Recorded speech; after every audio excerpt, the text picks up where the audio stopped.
Bayan bayyana su Malam Uwais da mutanen Hisham ga su Israel, Kasim da kuma Nasir ne. Malam Uwais ya sake sauyawa su Nasir, Israel da kuma Kasim wani wuri zuwa wannan yanki. Yayin da suka bayyana babu zato babu tsammani. Ya yi hakan ne domin ya kubutar da su daga cutarwar mutanen Hisham. Daga wannan lokaci ne Yusuf da sauran mutanen Hisham suka ci gaba da sabon shiri domin samun yadda za su ga bayan fadar Malam Uwais. ‘Yan baiwa.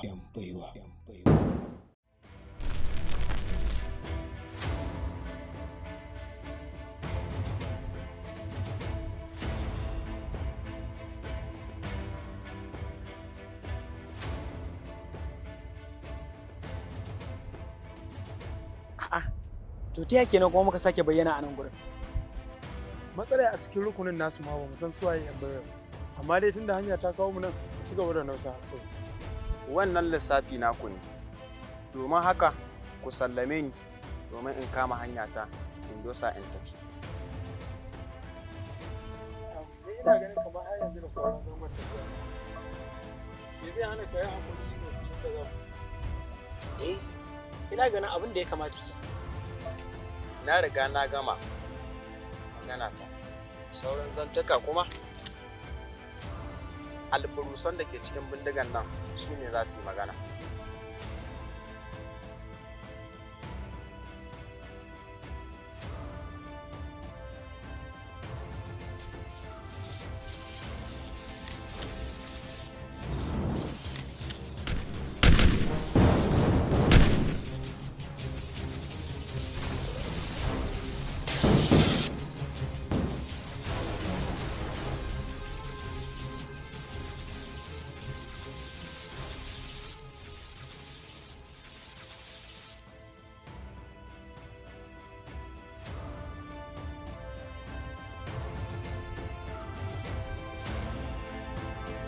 Ku daina ƙoƙarin farmakata, ni ba maƙiyinku ba ne. Idan da za ku yarda da ni ku bi ni, zan ga ku inda kuke so kuka kasa zuwa. Kaga, ba nan ne matsalar ba, akwai harƙalla tsakanina da su, ko za ka biya ne mafanshi. To ai shi kenan, mu dama hakan muke nema ai, domin a halin yanzu hanya ta yanke mana. Kawai na amince da shawararka, tunda ka ce za ka iya taimakon mu, kawai mu tafi ko ya ka gani Israel. Maganan ka haka yake, sai mu je ko? Kaga, babba za ku tafi ba. Marasa mutunci, ko a ina kuka shiga a dajin nan, sai na nemo ku, sai na kashe ku da ɗayan ku.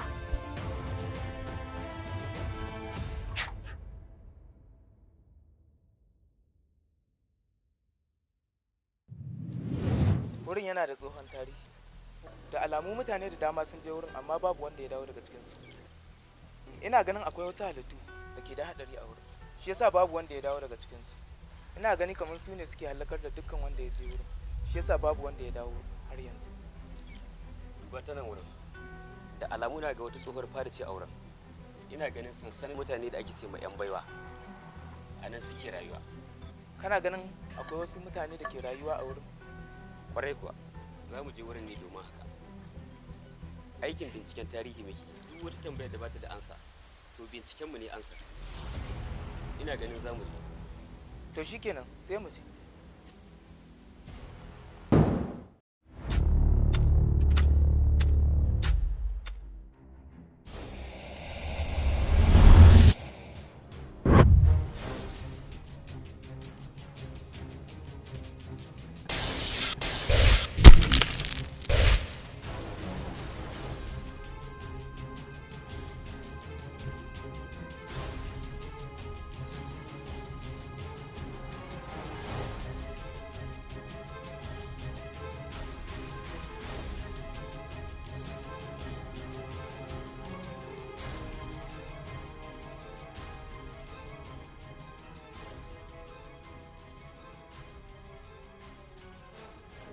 Da alamu har yanzu rawar sanyi kake yi. Ƙwarai kuwa, domin na daɗe haka.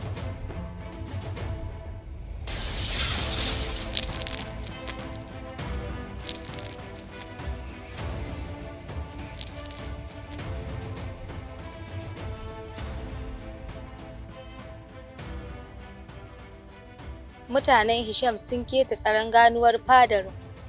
A halin yanzu Yusuf da aliens da sauran mutanensu suna a hanya domin zuwa su ɗauke madibin haske. Lallai na ji haka a jikina. Hakan kuma zai rushe fadar mu baki ɗayanta. Lallai ba mu da lokacin ɓatawa. Za mu iya tafiya ko da yanzu ne. Za mu iya tafiya.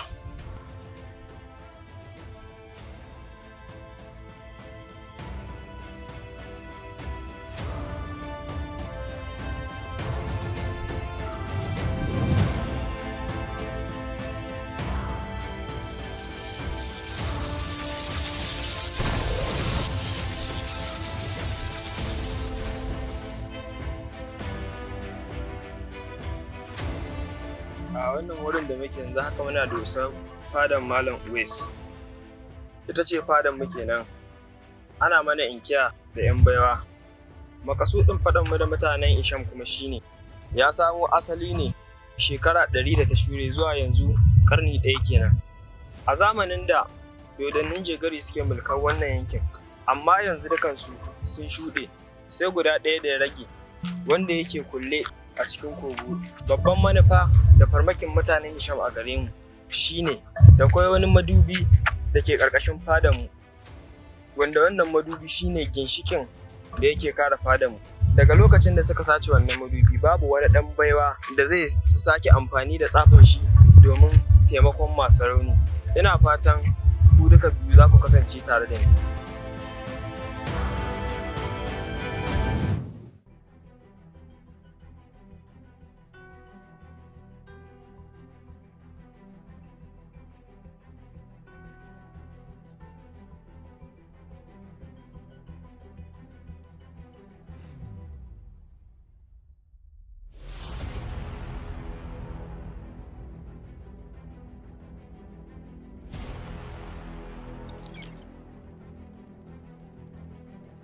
Ina ganin kamar mun matse ma wurin ko?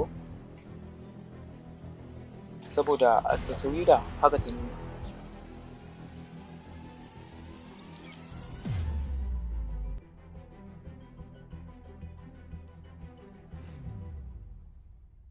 Bara mu tashi jirgin masarrafi domin shine zai ƙara nuna mana dajin sosai.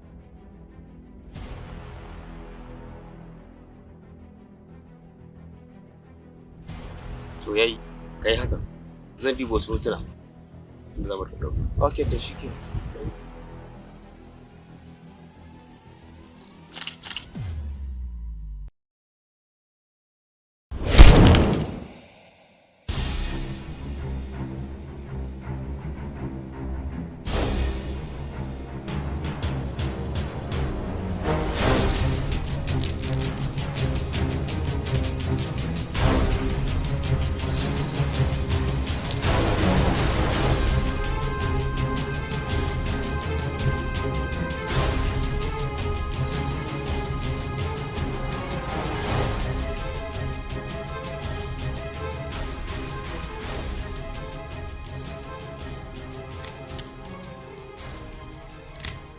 Zainab, ina ganin wannan da ke tunkaro mu tana cikin miyagun mutane. Don haka ka shirya farmaki. To ba matsala.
Ina ganin duk wanda ke tare da mu a yanzu za mu iya haɗuwa da shi.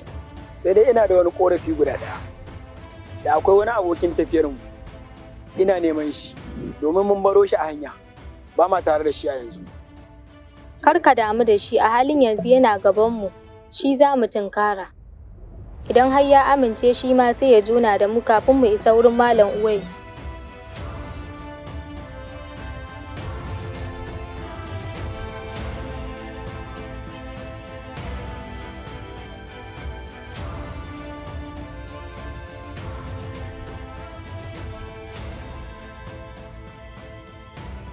Ai daman na riga na faɗi maka. Duk da wannan ayarin naka ba sa iya hana an yi abin da zan yi. Domin haka, ka sallame ni, kama hanya ta in tafiya ta.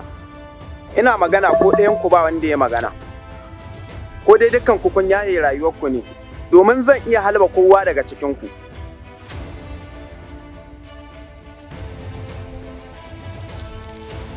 Ina ganin cewa kuɗi ba sa amfani a nan wuraren, gara ka biyo mu domin ceton rayuwar.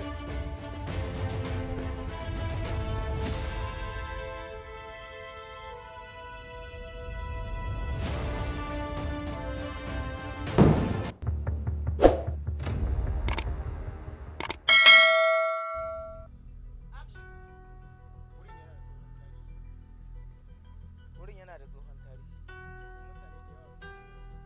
Kuma mutane da yawa sun je wurin.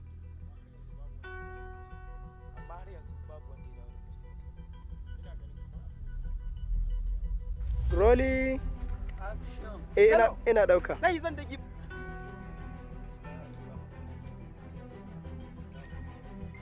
Ana kan hanya. Yawa, ka ga yadda yake haka? A fara.